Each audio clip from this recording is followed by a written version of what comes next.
Hello! Another day, another mini vlog. For today's video, samahan nyo lang ako dahil ipapakita ko na sa inyo ang update. This is last October 1 nga pala, since hindi talaga ako nakapag-update na sa inyo. So, ito na yung inaantay nyo na part 2 na update sa ating bahay. Pero actually, ngayon, December is gawa na yung bahay natin.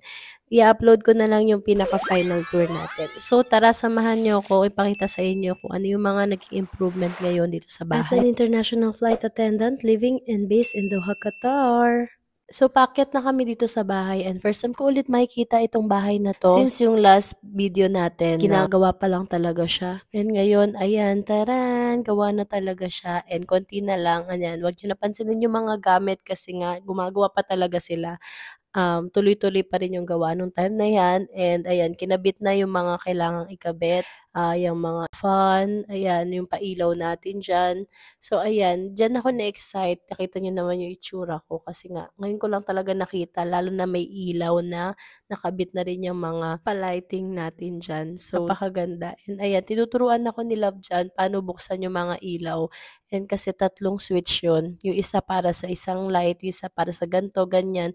So, ayan, ang ganda ng pagkakagawa kasi nga, ito talaga yung pangarap namin at gusto namin magkaroon dito sa bahay na to. And ayan, tinatanong ko kay Love, sabi ko, gaano kalaki yung kama namin dito? Kasi nga, ayan, tinuturo niya kung hanggang saan yung kama namin. Kasi medyo malaki yung kama namin.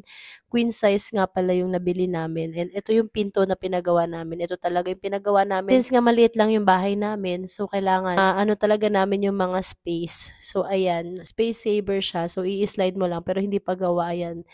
Tingnan mo, para kung ano dyan. Tinitingnan ko kung paano siya. Next naman, dito naman tayo sa toilet. Hindi pa gawa talaga dito sa toilet. Wala pang nakakabit masyado. Hindi pa nakafix tong toilet bowl. So, pero mga ilaw pa lang talaga at yung mga kisame ang mga nagawa dito. At yung tiles sa loob. Sa loob ng shower, pina-full namin yung tiles para maganda. And yung mga ilaw, nakabit na rin. So, ayan, pinapractice ko ng maligo kung kasya ako. So far, so good naman kasya. And ito yung lights na shower na mapalitan na tatlong kulay. So, yung liit lang namin na shower and yung bowl, ayan, tinignan ko lang. Tinakpan lang nila dyan para daw di madumihan. Pero ayan, di pa tapos. So ayan, excited talaga ako nung time na to. Tapos na yung bahay namin. And ayan, pinapatay ko na yung mga ilaw niyan. Kasi nga, tapos na yung ating tour. So, ganyan lang siya, kaliit talaga. So, ang dami pang kalat, kaya excited akong ipakita sa inyo yung pinaka-final tour. Ayun lang, thank you so much for watching. See you on our part 3 sa update ng ating bahay. Bye!